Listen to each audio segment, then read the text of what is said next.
Great. Well, good morning, everyone. Welcome to our kickoff presentation for Spring 2021 and our regulatory science speaker series or colloquium. I am Tara Sklar, a professor of health law and director of the Health Law and Policy Program at University of Arizona, James E. Rogers College of Law. We started this colloquium several years ago. And the idea really is to bring in speakers each time we offer it, because it's such an evolving and growing field that we wanted the material to be as current as possible.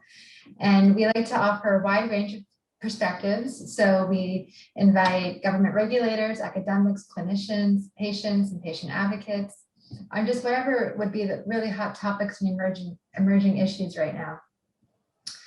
This kind of reflects the primary goal that we have within the Health Law and Policy Program to bring up issues that may have ethical dilemmas or legal regulatory barriers that need to be discussed. And we really try to be as inclusive as possible and invite students and alumni and the public to all join in on the discussion. So this webinar today is part of a series that we call the Regulatory Science Speaker Series or Colloquium, and it's taught by Professor Karen Goff.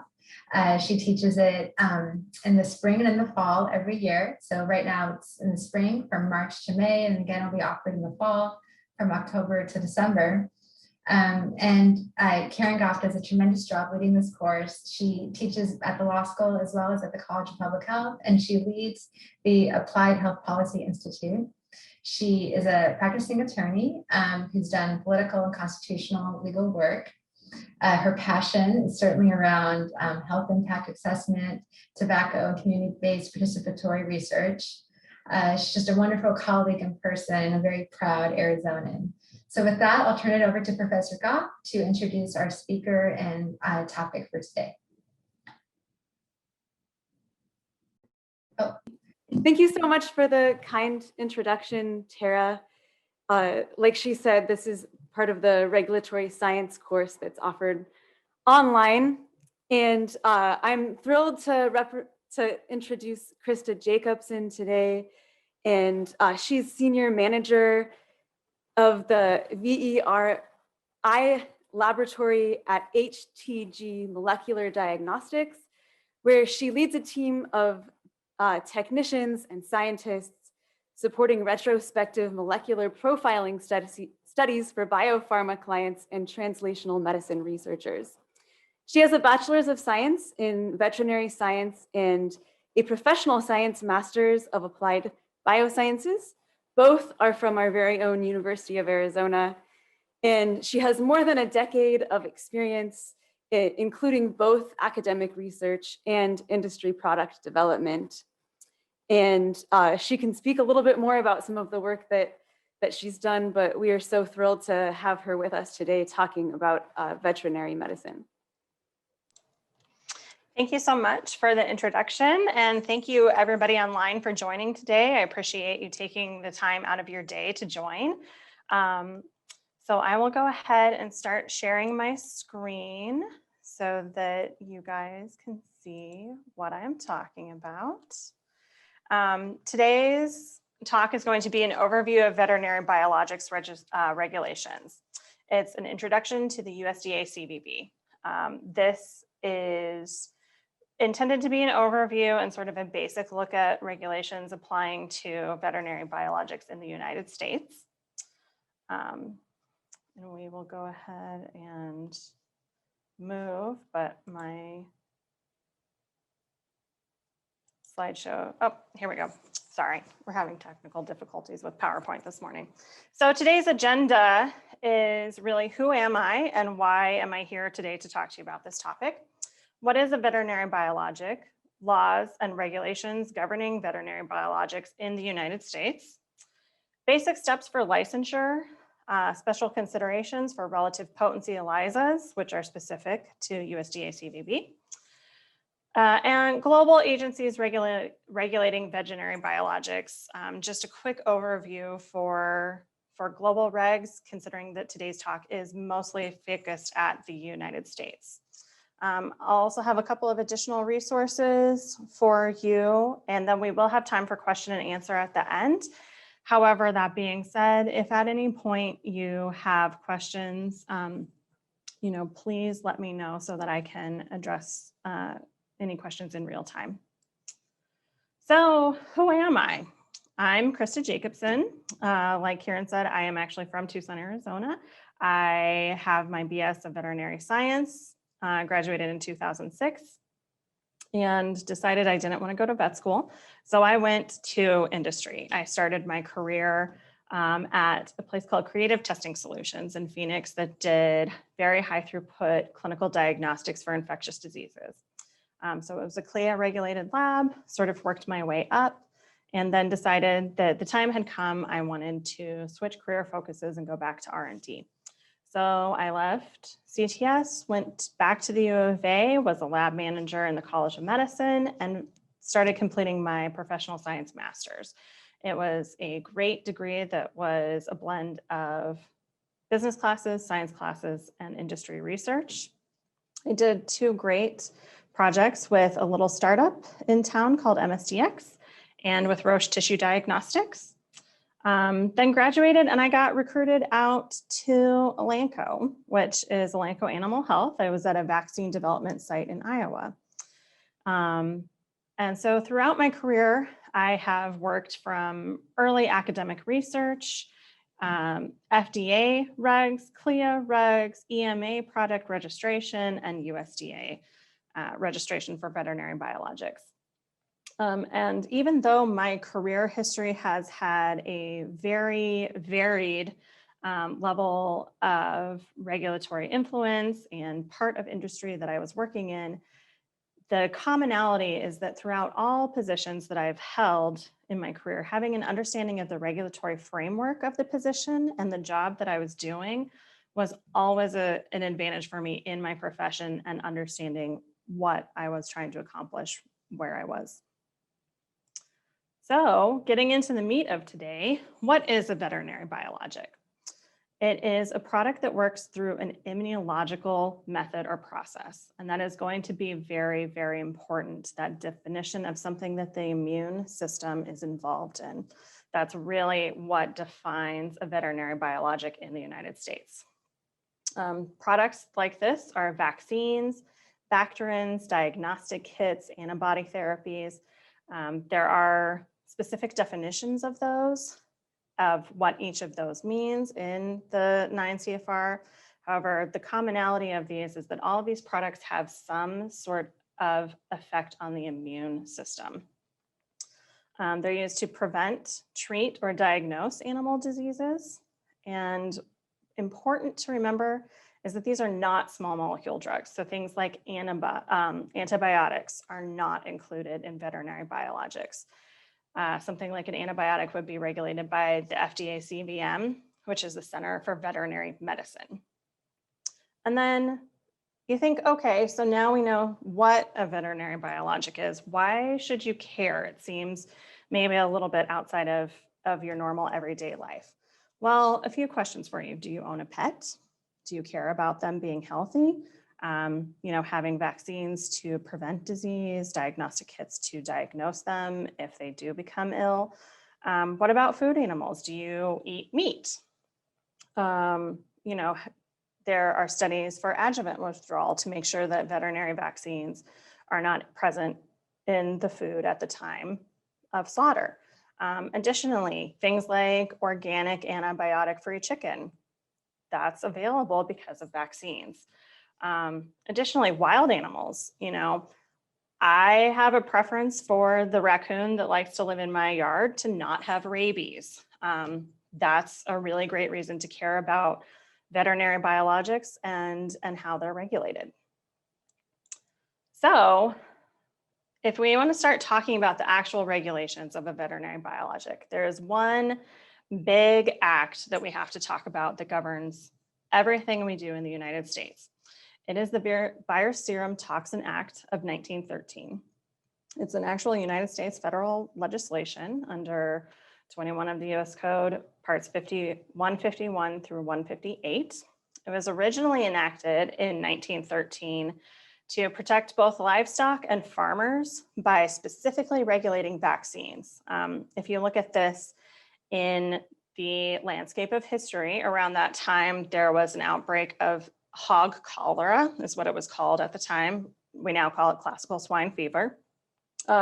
It's a pretty devastating disease that will cause death in infected animals within 15 days and is economically very, very important to prevent. However, at the time, there was lack of regulations and it caused harm because there were products being sold that were either actively harmful or harmful in the fact that they did not work. The act was then amended in 1985, which was largely to address advancements in biotech and modernization of what the agricultural landscape in the United States looked like. The specific wording of this act makes it unlawful to produce, quote, worthless, contaminated, dangerous, or harmful virus, serum, or toxin. And that may sound a little bit strange in a modern day vernacular of, well, what does worthless mean? So in the United States, the federal agency that has control to enforce the virus serum toxin act is the USDA and APHIS. And they have, if you look on the right side of the screen, have taken this meaning as listed in the virus serum toxin act of worthless, dangerous, contaminated, or harmful to mean that the product must be pure, safe, potent, and efficacious. And you will hear those four things repeated over and over and over again, because those are the four basic tenets of what you want a product to be. Further regulations that fall below the virus serum toxin act. So you can think of it as the virus serum toxin act being the absolute highest level of law in the United States. Under that, we have the Code of Federal Regulations, specifically Title IX, which is animals and animal products. These are a set of regulations and standard requirements that you must fulfill in order to register a product.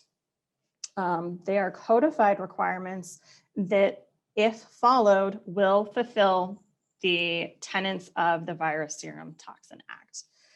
There's a ton of information in them regarding personnel, buildings and facilities, documentation, including quality management systems, packaging and labeling, storage and distribution, laboratory controls, et cetera. So it really is a quite exhaustive list of what you need to do to fulfill the act. Additionally, some things within 9 CFR are codified for if there are diseases that are of particular import because they are not on US soil, they will be codified in 9 CFR as to exactly how you have to handle them. Under CFR, we have Veterinary Services Memoranda, commonly called VSMs. These are policy and practice documents that are released by the United States CVB that really give you an outline for what the CVB currently thinks will satisfy the current requirements as outlined in 9 CFR. These include supplemental assay methods for things that are sort of routine, how to go about assay validations, master cell testing, which is the testing of any sort of master cells you use for either bacterial or viral vaccines, and field safety studies, which are large studies completed after you have proof of efficacy. There are specific requirements for types of safety studies, et cetera. And it's important to think of these VSM memoranda as a way to prove that you have purity, safety, potency, and efficacy. And they are not necessarily codified laws, but they are guidelines that are presented by the CVB.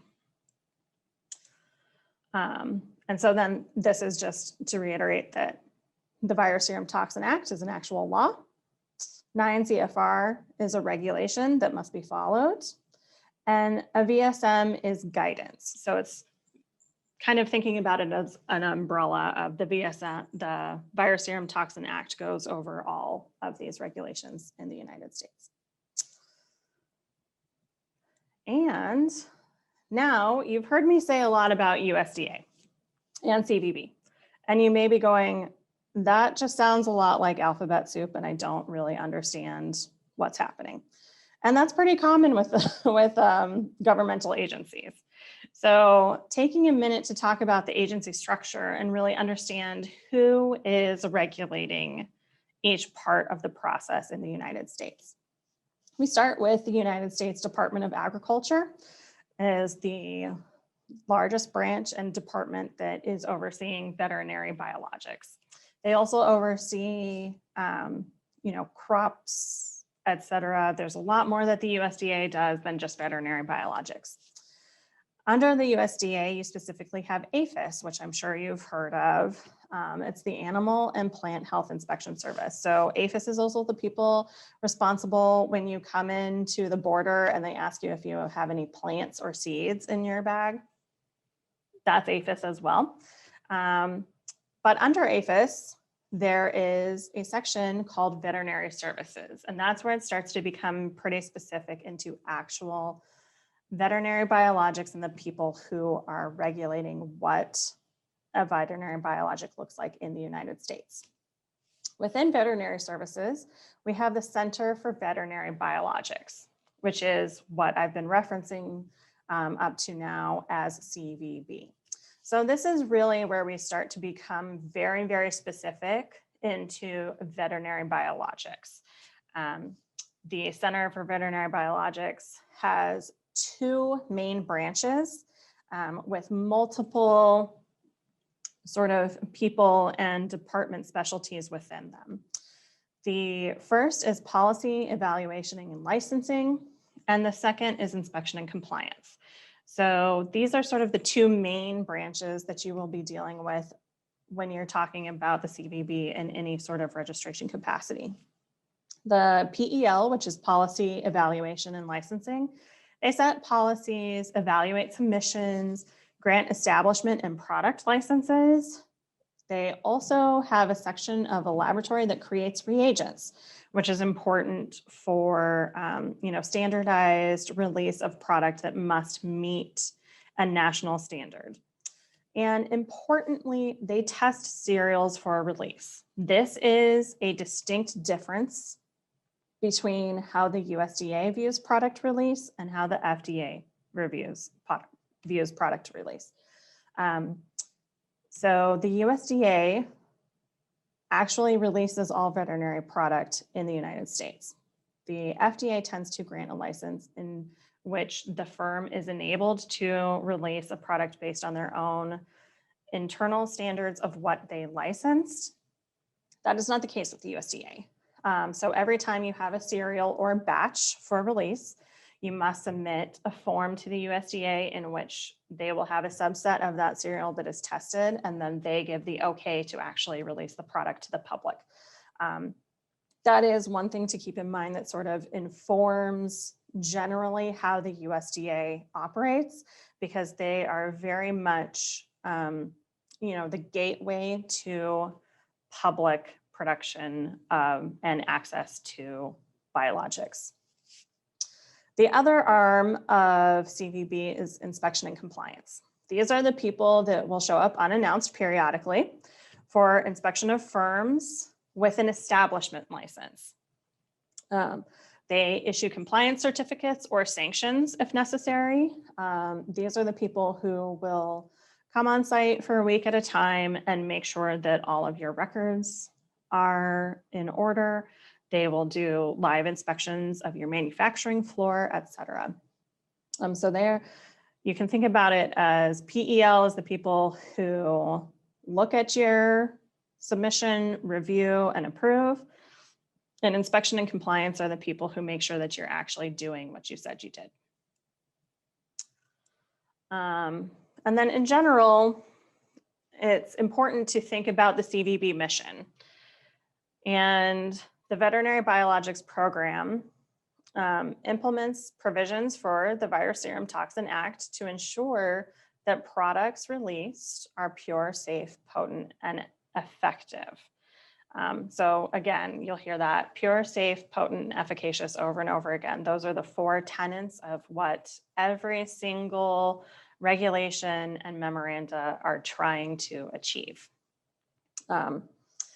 The CVB also wants to make sure that you have products available for diagnosis, prevention, and treatment. So you can think about that as the 3 arms of sort of diagnostic kits, vaccines, and monoclonal antibody therapy. And they also mandate use of sound scientific technology to ensure that biologics are free of disease-producing agents, especially foreign animal diseases. This may sound like an obvious thing, but you also have to consider that often in cell culture, you're using things like fetal bovine serum or trypsin to trypsinize cells, which is porcine derived. So if you're going to make, for example, a porcine vaccine, using porcine trypsin in your cell culture starts to be very, very complicated because you're now using an animal ingredient in an animal vaccine. They also want to develop appropriate standards and procedures for product release. This goes back to the fact that the CVB releases all vaccines, and they are very, very much viewing the release of that as their duty to protect the public. Okay, so there is a question about would CVB handle small molecules that increase the efficacy of animal vaccines? So the real answer to that is it depends. So the CVB and the CVM at the FDA have a joint commission. It's actually in a later slide. And so we can talk about it there. But basically, they do have a joint commission that meets regularly to discuss combo products, innovative things that may not fit clearly into this is a vaccine, this is a small molecule. As the biotech landscape continues to scientifically advance, there are more and more questions of what exactly should this be regulated as. For this specific question, I'm guessing it would come into that joint committee meeting. And it would depend on if it's a single product or a combo product. And if you're using small molecule as something like an adjuvant, that would fall still under CVB. There are specific regulations and testing that you have to do for adjuvant inclusion, adjuvant withdrawal, et cetera. However, if it's a distinctly separate molecule that's like somehow as a generalized stimulant effect, it would be a little bit more contentious, shall we say. So if anyone has any other questions, obviously I can see them and we can continue. And they also view, so the CVB mission, they do very much monitor and inspect products and facilities. This is an ongoing basis. There is a set standard rotation of every 2 years. You can expect to see the inspection and compliance people knocking on your door. And they also control field tests and release veterinary biologics. So those are sort of the main mission points for the CVB and how they view their job as an agency that really truly does protect both animal health and public health, because some of these diseases have very real implications for public health. Things like, rabies being a really great example of that. Okay, and so then, and actually the question had really great timing because this is the slide that I was referencing earlier of, is it USDA or FDA? So USDA is the Center for Veterinary Biologics. They regulate veterinary biologics. Their budget is about $20 million a year which sounds like a lot of money until you compare it against the FDA budget. There are no user fees, and it's a completely iterative process. So meaning that the process to submit to the USDA looks a little bit different than it would if you're submitting to the FDA or the EMA. You tend to submit packages of information as you go throughout the product development pipeline. You are submitting for things like animal studies live, you submit, your safety dosage study, then you submit your efficacy study. So it's a rolling submission in which there are time points and checkpoints in which you're basically given the go ahead to proceed at risk. MUMS, which is specific to veterinary medicine, it stands for minor use, minor species. So these are things, a minor use would be something like it is a drug that is only for a limited geographic area or a limited distribution. A minor species is listed as something that is a lower organism on a phylogenetic tree. Things like mice, rats, birds tend to qualify for minor use, minor species.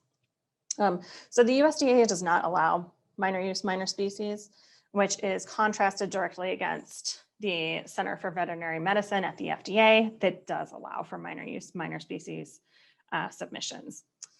So if we want to talk about the FDA, it's the Center for Veterinary Medicine, which is a little bit a chance for confusion because you go Center for Veterinary something.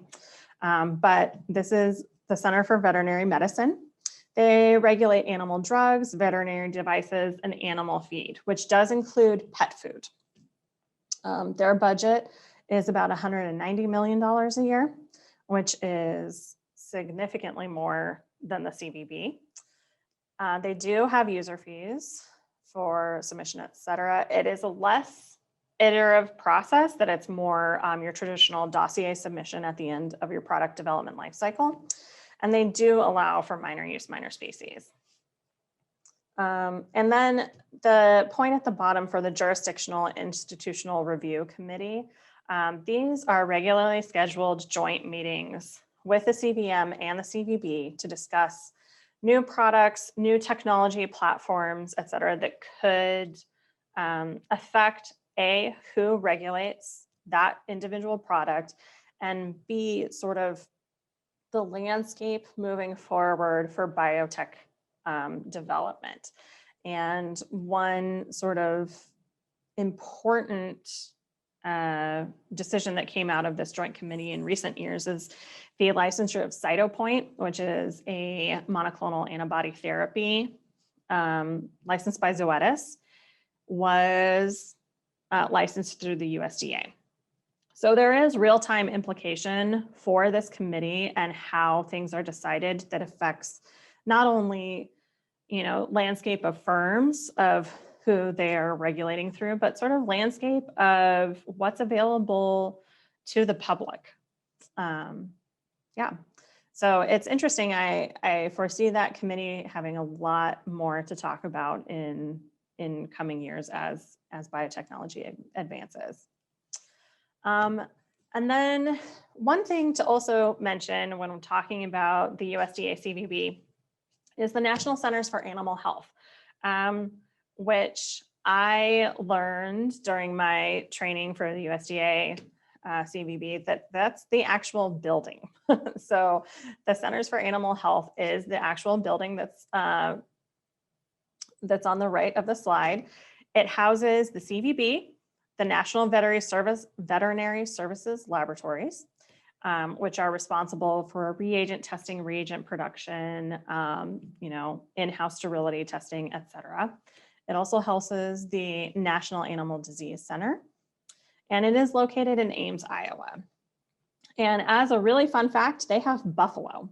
They're right on I-35 as you're passing Ames. And if you are headed south, the buffalo are right on the highway and they're pretty fun to look at. They have a permanent herd of other animals. They have cows, sheep, the whole nine, but the buffalo are cute. Okay, so let's talk about types of licenses that the USDA CVB will grant. One is an establishment license, and the other is a product license. Establishment licenses, you apply through an APHIS Form 2001, and it is given to a facility that produces veterinary biologics. So for example, you work at a site for Elanco Animal Health in Iowa, your manufacturing facility is given an establishment license.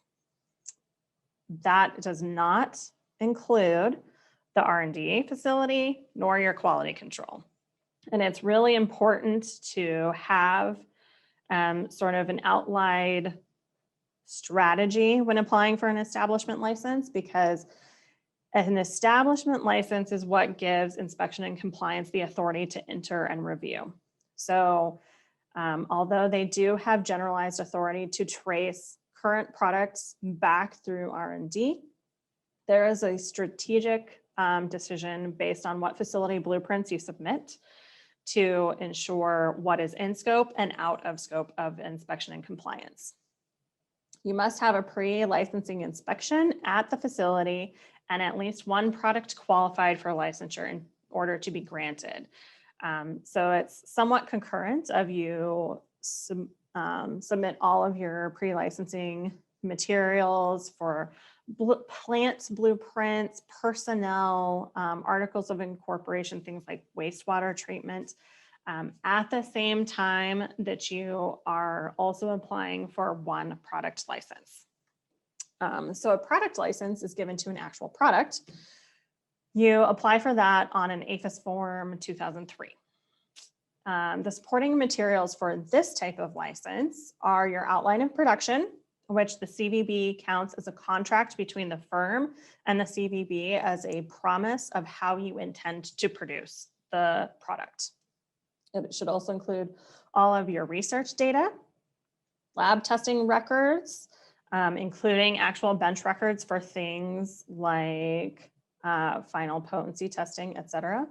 And it also includes your pre-license inspection notes. It can be done concurrently since it is very much a current process. And then if you want to talk about the types of product licenses that are available, you have full, which is your sort of standard type of license that's given to a product that has demonstrated safety, purity, potency, and efficaciousness. Then we have a conditional license, which is somewhat analogous if you think about our current world state of COVID and emergency use authorization. This is an analog of that at the USDA. So a conditional license is given with a semblance of safety and efficacy. You don't have to do full pivotal efficacy. And it's usually given in an exigent either disease outbreak or if there is a very limited geographic distribution of a disease. For further manufacture is a type of license in which you are creating an antigen at one location or an antibody, et cetera, and then shipping it to another location for final fill and manufacture. That happens pretty regularly, that one site will make all of your antigens and the second site will do the final form and fill. And then autogenous licenses are something that's really interesting and somewhat limited to veterinary medicine because of the type of license it is. So these are licenses that are granted if you are under the guidance of a licensed veterinarian that is working with a specific herd or flock. So it's really reserved for if you have a specific strain of an outbreak at a specific herd, because you are only given a license for a geographic herd. So for that, you culture the organism that is affecting that specific herd or flock, inactivate it, and create a vaccine out of that strain. You have much less in the way of efficacy that is needed to be proven for this type of license because it is really, really limited to a certain subset of animals. It's not commonly done for, people who are like having backyard chickens, et cetera. We're talking about massive producers like Purdue or Tyson that have an outbreak in a specific facility. And then key licensing elements that you have to think about. And this is sort of the big heavy hitters of what you need to hit throughout your product development life cycle. So characterization of master seed. This is for things like bacterial vaccines. You have to really characterize what that bacteria is, strain, type, et cetera. Characterization of master cells. This is for live viral vaccines, that you are going to use a master cell bank in order to propagate that virus. You have to first make sure that your master cells are pure and safe in the fact that they don't have any other extraneous animal agents or diseases in the actual master cell bank themselves. Those two sort of subsets of key licensing elements currently are very, very much under scrutiny of the CVB. It is true that as biotechnology in general advances, the CVB is expecting commensurately higher levels of scientific understanding of the product and how the product is made, particularly around purity of your seeds and cells. Host animal efficacy. So that is a measure of, does the vaccine actually do what you say it does? Potency assays. These are required because there needs to be a correlate of your efficacy against the potency of your released product. So potency assays is what I did while I was at Elanco. That was sort of my bread and butter. I was a large molecule analytical development scientist. So I spent 3 years developing various types of potency assays. They tend to be in vitro now. Historically, there have been some in vivo potency assays. However, as sort of animal testing guidelines have evolved, and as science and biotechnology have increased understanding of limits of detection, et cetera, potency assays these days are expected very much to be in vitro assays for product release. Field safety studies are something that's vitally important to product licensure of, host animal efficacy is done in a controlled environment in which you have treatment groups assigned, you have negative controls, et cetera. But what happens when you get that vaccine into a larger population of animals? So that's really the point of the field safety study, is it safe in a larger population? Serial release testing is again something that is incredibly important for licensure, because before you are granted a license for a product, there has to be an indication that the cereal you're producing is actually what you intended to produce. So this is where your outline of production becomes incredibly important. You must follow the outline of production. There are regulations surrounding amount of batches that you have to submit as a pre-licensing cereal. You also have to have demonstrated evidence of multiple antigen batches as part of your cereal release testing. And then stability. Product stability and antigen stability are separate and both incredibly important for product licensure. Antigen stability has been something that historically has not been required by the CVB. However, as of last year, a Federal Register notice did put out the requirement to have actual antigen stability as you're going about the product development life cycle. Okay, so there's another question. In approving a vaccine, are side effects part of the efficacy formula? Our product is, okay, we've got a chelate. How would we connect to a biological company if we can reduce adverse reactions to a vaccine? So side effects are part of your safety testing, which is not necessarily always rolled into efficacy. Safety testing is reported during efficacy if you have any adverse reactions, because any adverse reaction during any point of product development or post-licensure must be reported. How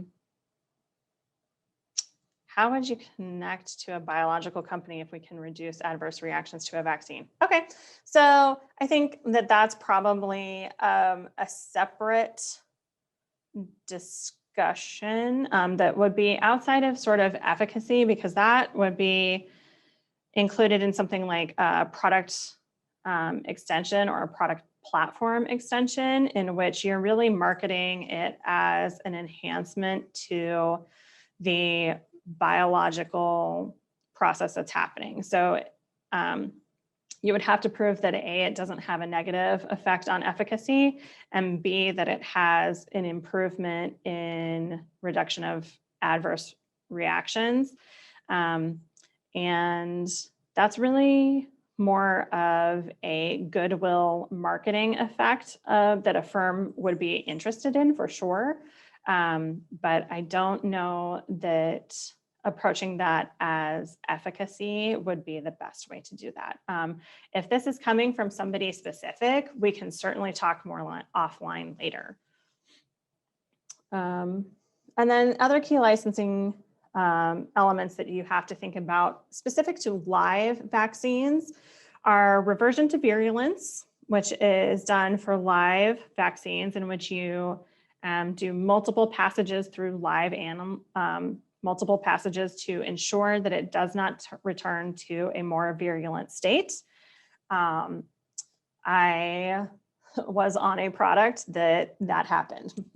So you tend to do that very, very early in product life development, because that will kill your product. For live vaccines, you also have to do shed and spread.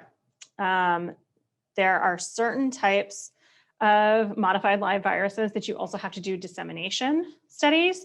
Those can be combined. And the point of those are really, if you have a live organism, you want to have a, comfort in the level that there is either spreading to animals around or not, and what effect that has on an uninoculated animal in the same cohort. Those are often combined into one study. You have to hit the regulatory mark for having shed and spread. However, this is a great time when you talk about sort of reduction in animal testing, that firms can choose their study design to create less animals used in the study for more scientific gain. And this, I know, is an eyesore of a chart. So this is licensure basic steps. This is directly from the USDA and how they view the product licensure roadmap. I don't expect anyone in this room to actually read and understand most of this. The point of this was really to highlight that it is a complicated process. And it takes years, depending on what you have, what stage in the process you're starting. Product licensure takes a while, and it's very, very important at each step of the process to make sure that you have, an understanding of scientifically what's happening. Pre-master lot selection, these are your master seeds and cell stocks. This is hugely important for primary cells and ingredients to make sure that you have tested identity, purity, safety, and stability. And from anecdotal experience, I can tell you that a lot of products will fail out at this step because you can't establish all of these things in your master seed or master cells. You will then go through a process in which you submit, your master cell safety studies, risk analysis. You then The CVB will do confirmatory testing of your master cells, in which they test for identity. This varies by organism. You can do it with fluorescent antibodies, you can do it with serology testing, et cetera. Purity is a big one. They're going to test for extraneous bacteria, extraneous viruses, mycoplasma contamination. There's a lot that goes into that. And stability, this is getting more and more attention as we have more sophisticated methods of testing stability. After you've done your confirmatory testing of your master seeds and cells, you then start production of your product. If you're doing killed or inactivated, you have to have inactivated studies, you have to have adjuvant quantification, et cetera. And then you do your efficacy study. And this is a big asterisk to pay attention to. It must be linked to a potency test if it's not already codified in as 9 CFR. CVB will review and claim approval. So this really goes into how the CVB does single tier labeling on their products.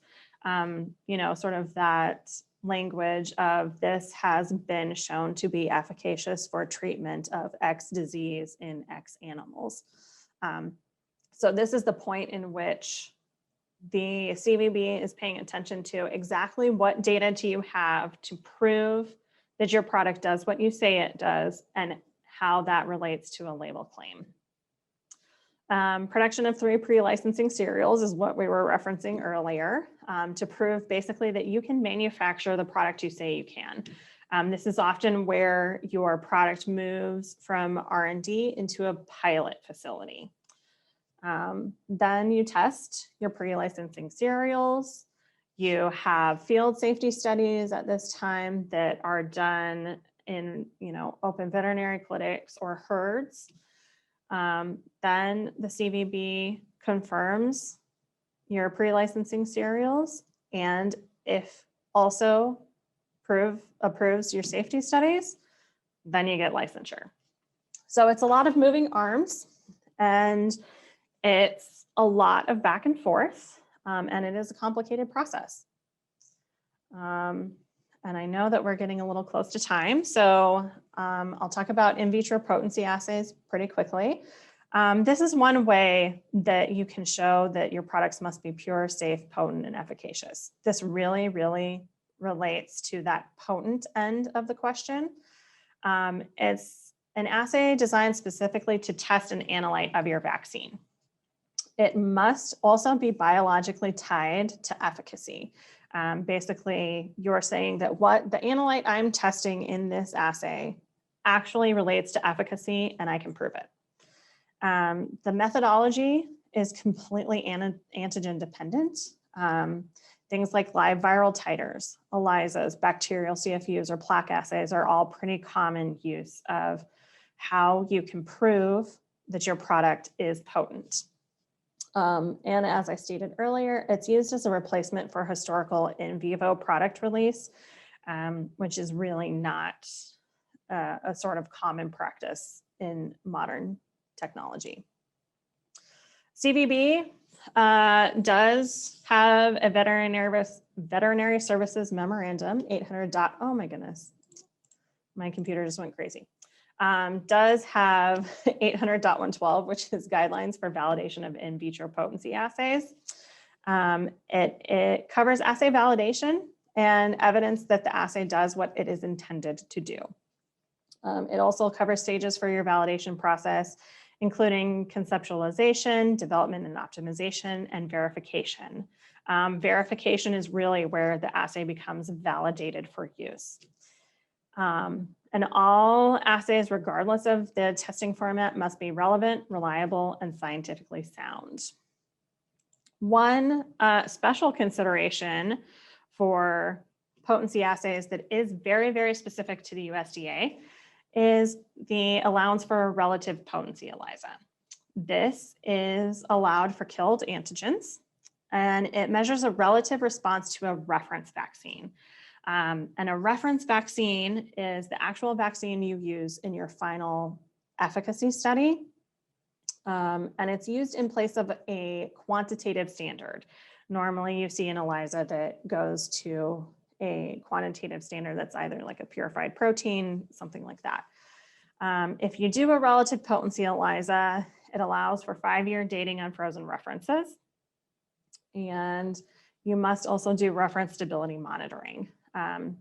You have to have a qualitative and quantitative assay, and you have a set testing schedule that the CVB actually expects you to respond to. And it's really intended to ensure that the reference antigen is stable over time. Because you have a frozen vaccine, you know, what biological evidence do you have to prove that that is stable over time? So that is a consideration to think about that is really truly unique to the USDA CVB. And then other global regulatory authorities that are outside the scope of the USDA. In a current world market, it's very common for you to go for global registration on products. So there is actually the VICH. It's analogous to ICH for humans, but it's veterinary. It's a tri-country conglomerate of the EU, Japan, and the USA. And it aims to harmonize international requirements sort of across geographies. And requirements tend to be pretty well organized and clear. Having worked on both US products and EU products, I will say that using VICH guidelines, a lot more clear. EU, so the European Medicines Agency is the competent authority for veterinary vaccines. So if you are doing a veterinary vaccine for EU registration, that's who you would be doing it through. It is more your traditional dossier submission at the end of your product life cycle. And the technical requirements are outlined in the European Pharmacopoeia. And then there are a couple other country considerations to consider specifically for veterinary biologics that are a little bit interesting. So Brazil has pretty specific requirements. They also have pretty specific requirements regarding manufacture of biologics, specifically to facilities and the fact that they don't want human and veterinary biologics produced at the same facility. Norway is particularly interesting if you are submitting an aqua vaccine. They have a very, very robust aquaculture segment. And they will not recognize EMA authority for aqua vaccines. You must submit individually to Norway specifically for aqua vaccines. And then China is sort of its own regulatory landscape. And this starts to be where, you know, the goodwill and business decisions of a firm may sometimes conflict with regulatory standards. So China has safety study animal requirements for field safety studies that have a very, very large number of animals. And there is growing concerns among firms in the US, particularly when you look at animal testing requirements, that there is the ethical debate of whether the product is, you know, worth it for the loss of life, or if you want to forego registration because you cannot justify the field safety study numbers. And if you want additional resources, I highly encourage you to look at the Veterinary Biologics website. It's listed here for you. I can make these slides available to anybody who has attended. If you want, you can also just, you know, Google USDA CVB and it'll come up. They have an incredible amount of information that really does walk you through the process, has all of the VSM memoranda on the website that you can read. And if this is something that you are interested in an actual professional capacity, you see yourself doing veterinary biologics development, I highly recommend you do the Veterinary Biologics Training Program through ICAB. It's the Institute for International Cooperation in Animal Biologics. It's a joint venture from the USDA, CVB, Iowa State, and the International Organization for Animal Health. It's a 5-day training course that's held in Ames by the USDA. It's usually held in May, but this year it's going to be September and it's virtual, and it's a pretty comprehensive 5-day course that really goes over everything. And that was it for today. Are there any other questions that were not answered in the chat earlier?